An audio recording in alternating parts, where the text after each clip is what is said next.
Welcome to Wannabe Clutter-Free, formerly Wannabe Minimalist, the podcast for busy families who are tired of the chaos, fed up with being overwhelmed, and ready to enjoy life again. Each week, we talk about how to let go of the clutter so that you can focus on the things that actually matter. And it's not just physical clutter. We talk about the mental and emotional stuff too, because if it's holding you back, it's time to ditch it. I share what I've done in my own life to declutter, organize, and calm the chaos, but you won't just hear it from me. There are amazing guests too. It's practical, doable, and simple for those of us that want to be clutter-free. Welcome to the Wannabe Minimalist Show, episode number 17. Today, we are going to be discussing 5 routines that will simplify your everyday mom life. Now, these are game changers, especially if you feel overwhelmed on a regular basis, so stick with me. Hey, Wannabe Minimalist friends. I'm your host, Deanna Yates, and I am so happy you are here with me today on our latest episode of the Wannabe Minimalist Show. Today's topic is a good one. I know I say that a lot, but I really like today. We are discussing 5 routines that will simplify your everyday mom life so that you can take back control of your life and stop feeling overwhelmed. Let me start by saying that I have a love-hate relationship with routines. Now, before I had my daughter, I would have told you that I hated routines and that they were ridiculous. But that was before I found myself responsible for raising another human being. Once I became a mother, I discovered that routines and automating those routines really did make life so much easier. Not only were they great for my daughter, but they left me happier, calmer, and more energetic than I was when I was just flying by the seat of my pants. Not to mention how much more productive I was every single day. All right, so let's start talking about these 5 miracle routines and how you can fit them into your life. So routine number 1 is your morning routine. Now, okay, if you are not a morning person, this one is going to be tough, but I promise that those rewards are worth it. And if you're a parent, guess what? You kind of have to be a morning person, right? Now, I'm not talking about getting up at the crack of dawn. I'm just talking about at least 5 to 10 minutes before your kids get up. This lets you wake up on your terms and not someone else's. Honestly, my days are so much better when I wake up first. It took me way too long to realize this, but it really is a game changer. Now, I get it if your kiddos are still too little to be super predictable and on a schedule every day, the same schedule. I get that. So you will have to adjust this to work for your individual situation. But don't automatically put up a roadblock on this, okay? Can you listen with an open mind and just think about how you might be able to incorporate this now and know that it will change and get better as your kids get older and become more predictable. Now, just remember that this is a season in your life. It will get easier, okay? But something that worked for us when our daughter was younger and not able to tell time was an okay to wait clock. Have you ever heard of these? There's a few different versions, and I'll link to 2 of our favorites in the show notes, but the functionality between them is pretty much the same. You set the time when it's okay for your kids to get out of bed or come out of their room, because some kids will wake up early, but that doesn't mean that their day has to start right then with you. And then the clock will change colors or something, to let them know that they can get out of bed and it's time for them to wake up. Now, it's not disruptive because it's just a color change, so they really have to be awake and look at it, pay attention, and sometimes our daughter would sleep past the wake up time, and then when she woke up it was the right color and she would come on in. And it's really funny because it sounds like it won't work, but I suggest that you just give it a try, because sometimes the easiest things are the ones that work the best. So once you have that okay to wait clock in place and you have a more predictable time for getting up, let's talk about your actual routine. One of the things that changed my perspective about getting up early is the book called The Miracle Morning. Now, if you haven't read it, I highly recommend it. And in fact, there are several different versions. I actually prefer the Miracle Morning for Parents or the Miracle Morning for Millionaires. I just liked the way those 2 were written, and the co-authors on those, I just really enjoyed their perspective and their voice. The book claims that there are 6 habits that you should do before 8 a.m. that will transform your life. They are to start your day with meditation, prayer, or breathing to quiet your mind, to write down your affirmations to encourage yourself to live out your purpose, to visualize yourself reaching your goals and visualize what it will feel like when you actually succeed, do a little exercise to get the blood flowing for a few minutes, read something to expand your mind, and then write in a journal as a way to process your thoughts and reflect on your life. Now, I will admit that this is a lot to squeeze into a busy parent's morning, but the steps don't need to be long or complicated. I can do this whole routine in about 30 minutes. So I combine the meditation, breathing, and visualization, and I can do that for 5 to 10 minutes. Then I stretch for 5 minutes, and that's my exercise to get my blood flowing. I usually exercise in the afternoon when we go to the gym. There's a kids club and all of that. So this is just me getting kind of moving. Then I write down my affirmations and journal at the same time for another 5 to 10 minutes. And then finally, I read something while enjoying the first few sips of my coffee when it's quiet and peaceful still. Now, I look at it more as a way to start your day on your terms and with you in the driver's seat, instead of reacting to people putting things on you or asking for something from you. So I highly encourage you, instead of starting your day by looking at your phone, checking your email, looking at your messages, checking Facebook, to start on your terms. If you can work in these 6 steps, absolutely fantastic. If it seems like too much to take on at once, then just experiment with adding one thing at a time.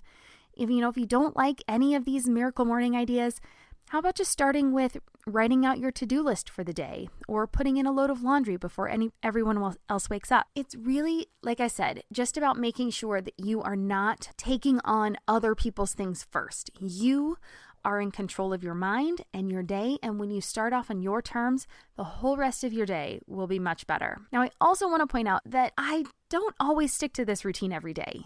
That's a goal of mine with taking Sundays off. But there are some days that I don't get to everything in my routine, and that's totally okay. Depending on how the night before went, I may only take 5 or 10 minutes to meditate or stretch before Eleanor wakes up.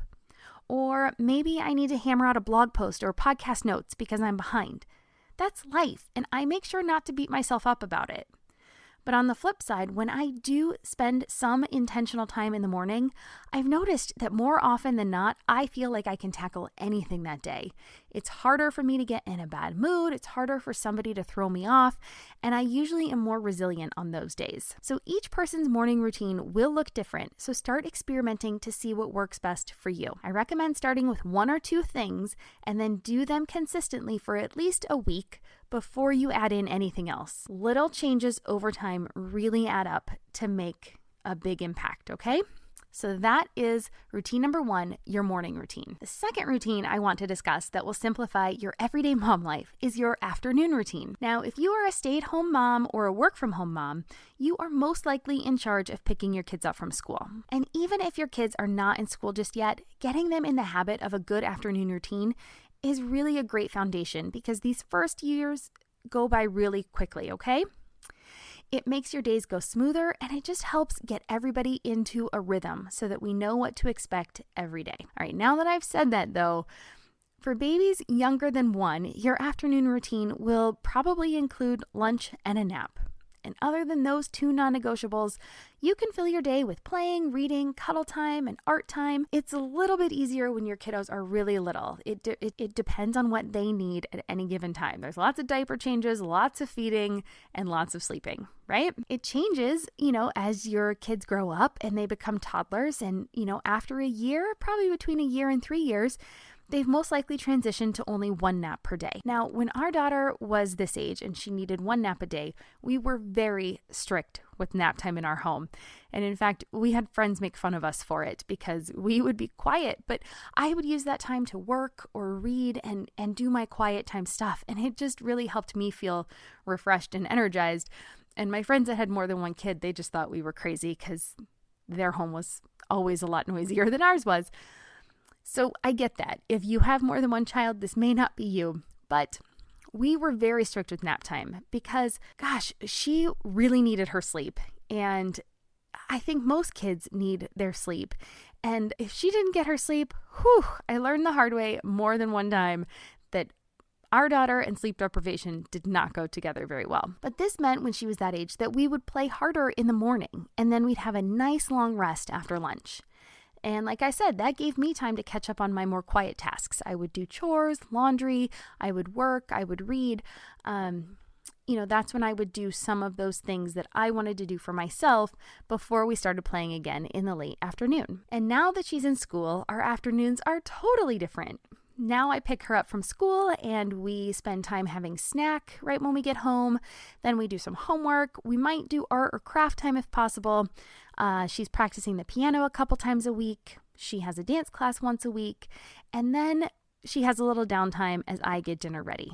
And honestly, once she's been so active at school and we've had a nice afternoon, I don't feel guilty or bad about letting her have downtime that's either watching a show on Disney Plus or playing a tablet game. Some people feel differently than that, but that's just me. Now, there are people that will say that the morning routine is the one that changes the most, but for us, I found that this afternoon routine is really the one that needs to be the most flexible as your kids grow into different stages of development. Your morning routine should be one that you control, and it takes place before your children wake up. And then this afternoon routine really is more around the time you spend with your children, if you are able to, as a stay-at-home or work-from-home mom. So that is routine number 2 that will simplify your everyday mom life, and that is your afternoon routine. The third routine to discuss is your evening routine. Now, I think this is the routine that makes or breaks your everyday mom life. Here's the thing. I love my child. I really love her. And I think that if you ever saw us together, that love would be abundantly clear. But at the same time, I need my own time and time to hang out with my husband. There are shows I want to watch that are not appropriate for my daughter. There are topics to discuss with my husband that she does not need to hear about. And sometimes I just need quiet. Not to mention when I want to, as they say on The Bachelor, spend time together as a couple with my husband. And having an evening routine that we can all rely on not only makes that possible, but it makes me a better mom. Now, our evening routine includes eating dinner together as a family at the dining table and cleaning up after the meal. And then after dinner, we will sometimes watch a TV show. Currently, we are loving the Girl Scout Cookie Championship and Lego Masters. I'm Margaret. And I'm Amy. And together we host the podcast, What Fresh Hell? Laughing in the Face of Motherhood. Margaret, I would say you're sort of a where are my keys kind of mom. Correct. Sometimes a where are my kids kind of mom. Well, you're, Amy, more of a we were supposed to leave 35 seconds ago, mom. Touche. In each episode of What Fresh Hell, we come at a topic from our usually completely opposite perspectives. I bring the research. And I bring kind of the gimlet eye. Like, is that research really going to work, people? And almost 10 million downloads later, we're still laughing. We also talk to experts in the parenting field, plus parents with stories we can all learn from. We make each other laugh, we challenge each other's assumptions, and we have what we think is the best parenting community on the internet. Check out What Fresh Hell? Laughing in the Face of Motherhood wherever you listen to podcasts. And other times we will play a game. No matter what, we try to spend this time together. Then, between about 6:45 and 7 p.m. during the week, we do a 15-minute cleanup as a family, where we tidy up the house before starting our bedtime routine. Now, we'll also check our family calendar at this time, just to make sure there isn't something we've missed for the next day. Now, our daughter's bedtime routine is going to the bathroom, getting dressed, flossing, brushing, and using mouthwash, braiding her hair, and then reading a story. She's still young enough that we do not need to do bath time every day. It just kind of depends on what we did that day, and usually it's an every other day thing for us. Now, this puts her bedtime at 7:30 on school nights, and she is 6 years old. On the weekends, we're more relaxed when we're out and about, but if we're home, bedtime is usually between 8 and 8:30. Now, just because she goes to bed later, that doesn't mean she will sleep in. And I've learned the hard way, like I said before, that she and sleep deprivation just spells disaster in our home. So we try to be pretty strict about our bedtime, and we hit those times about 85 to 90%. It makes those times when we are out and about and we can stay up a little later really extra special for her. And so I don't feel bad about putting our daughter to bed on time. Like I said, 85 to 90%. Now, it might seem crazy to some of you listening to this because your kids are wired at night or they never want to go to bed. And I found that this is usually the case when bedtime hasn't been a priority. And I can't take all the credit here because my husband really is the one that has been a stickler about this bedtime and has really made it a precious, time for us. When I was a kid, I know I never wanted to go to bed. And, that was just the thing. But we all need sleep. We all do better when we are well rested. Okay, remember that. Your kids do better and they're happier when they are well rested. So if your kids resist an early bedtime, try to transition maybe to a quiet time first when they're expected to be in their room. They can read or do quiet activities, and then you can turn the lights off maybe 30 minutes or an hour later. It's really important that with all of our electronic devices these days, that we have to be much more diligent about setting those boundaries and teaching our kids how to use these electronics responsibly. So then once my daughter's in bed and we've had our evening, to ourselves, the final touch on my evening routine before I head to bed is to run the dishwasher. This is already prepped and ready to go from dinner, but I physically have to start it before I go to bed. And then I also get the coffee ready for the morning. Now, I love coming downstairs to a fresh pot of coffee, and it makes it so much easier for me to get out of bed knowing that this is done. I can usually smell the coffee already brewing, and it just makes it that much easier to kick off the blankets, put my feet on the floor, and get out of bed early. And then I also pack our lunches in the morning, and my daughter packs her backpack then. I know a lot of people prefer to do that at night too, so if that's you, just add this into your evening routine before you all go to bed.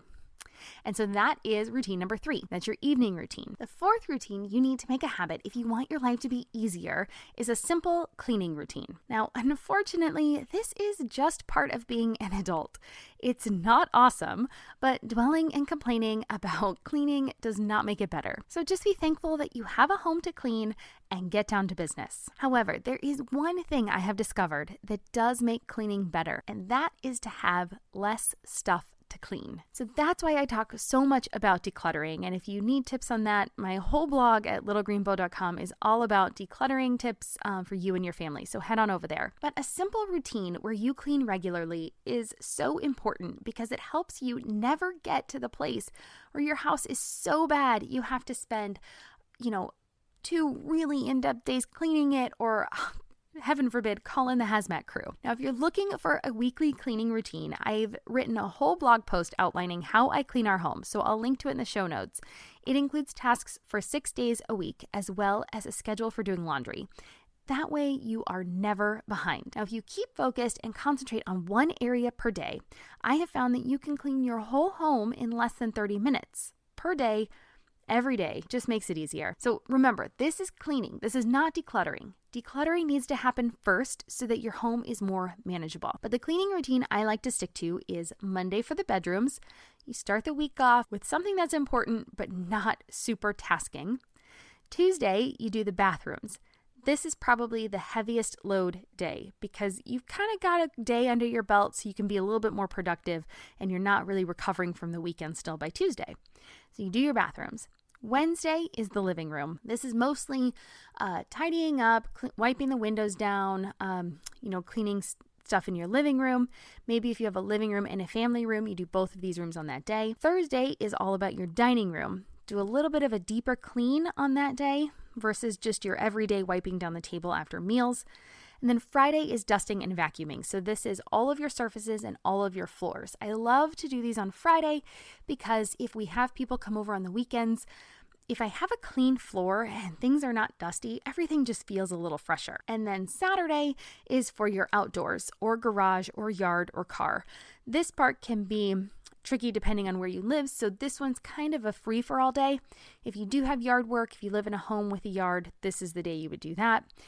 Otherwise, you can deep dive into another place you've already done or, work on your car or something like that. And then Sunday, I take the day off. That's just my fun day with my family, and I don't worry about cleaning. Now, you probably noticed there's a big piece missing here, and that is the kitchen.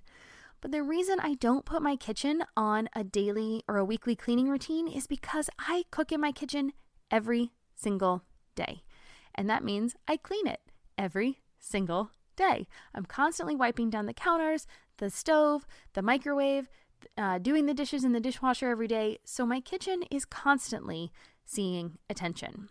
These other rooms are rooms that I wouldn't go to clean on a regular basis. And so that's why I have them on this routine. Now, again, I want to point out that I am not perfect. So there are days that I totally miss this schedule. And if that's the case, or we have a really busy week, I will either catch up the next week or catch up on the weekend. So if we have a whole week where I've kind of skipped it, either we went out of town for part of it, or it's just been a really hectic week, we have those sometimes. I'll just either do double duty the next week, so I know that it's going to take me maybe 45 minutes to clean somewhere where it would take me 30 minutes if I had done it the week before.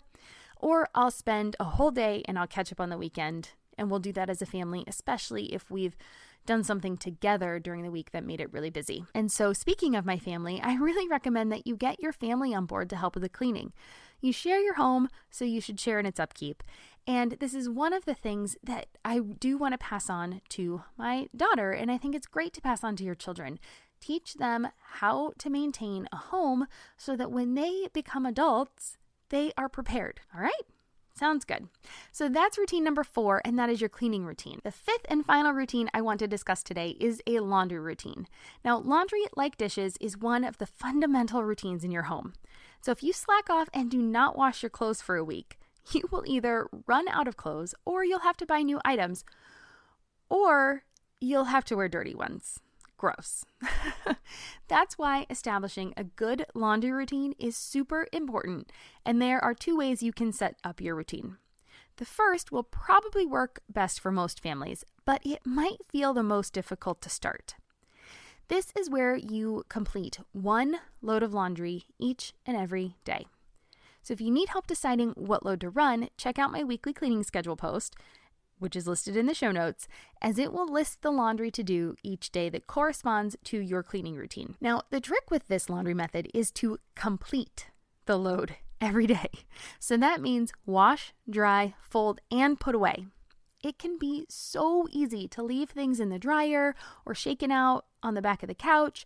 Resist the urge and finish the load. So if you go this approach and you work out of the home, this one's actually pretty easy to keep up with, because perhaps you can put a load in the washing machine on your way out the door. Then when you get home, you put it in the dryer. After dinner, you can shake out the clothes, and then finally you can fold and put them away while you're watching a show. We'll fold them while watching the show, and then put them away as you go to bed. We live in a townhome, and so I use these white square plastic laundry baskets to transport our dirty clothes. Now, our bedrooms are up on the 3rd floor, and I have to take them all the way down to the washing machine on the 1st floor in the garage. And these white plastic square bins are great because they have handles on them, they're easy to transport, they're very sturdy, they're not the real thin plasticky ones that you hold on your hip. I'll link to them in the show notes if you're interested. But I transport 1 load down, I leave it down there while I'm transferring everything, and then as I pull the clothes out of the dryer, they go right back in the bin. Take them up to our 2nd floor, which is where our living room is, shake, fold, and then put the clothes back in that bin, and I take them right up the stairs when I go to bed to put the clothes away. So that keeps it easy for me. Now, if this method feels like too much work, you can batch your laundry and do it all on one day. Now, the problem here is that depending on how many people you have in your home, it can take a full day to finish it all. You'll want to make sure you set a timer on your phone so that you remember to change each load as soon as it is done, so you can get it done as quickly as possible. And then you want to make sure that you do see that laundry all the way through. Again, those wash, dry, fold, and put away. I don't know about you, but by the time Saturday rolls around, I really just want to get outside and have some fun with my family. Being chained to my washing machine is really not how I want to spend my free time. Plus, once you have a few weeks of the daily laundry under your belt, it gets so much easier to remember. And it really only takes a few minutes of hands-on time each day. Why don't you try it? See how it goes.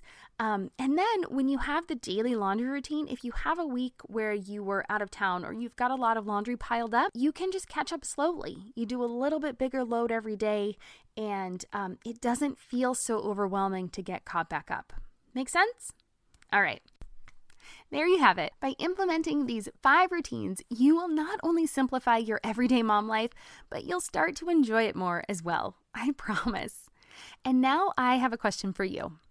Which of these routines are you going to implement first? Is there one routine that really resonated with you that you can't wait to try?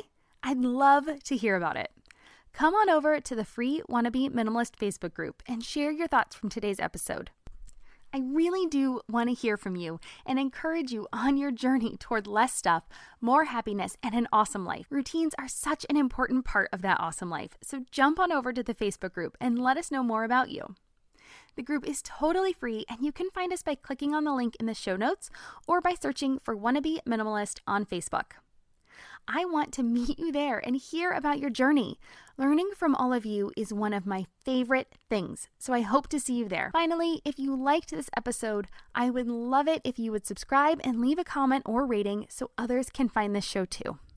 That makes my day, so thank you for those of you who have already subscribed and to those who have left me comments. They fill my heart with joy, and you guys truly are the best. And that wraps up today's episode. Next week, we will be discussing how to add simplicity to your life in just minutes per day. Simple joys make my heart sing, so I hope you can join me here, same time again next week. Cheers.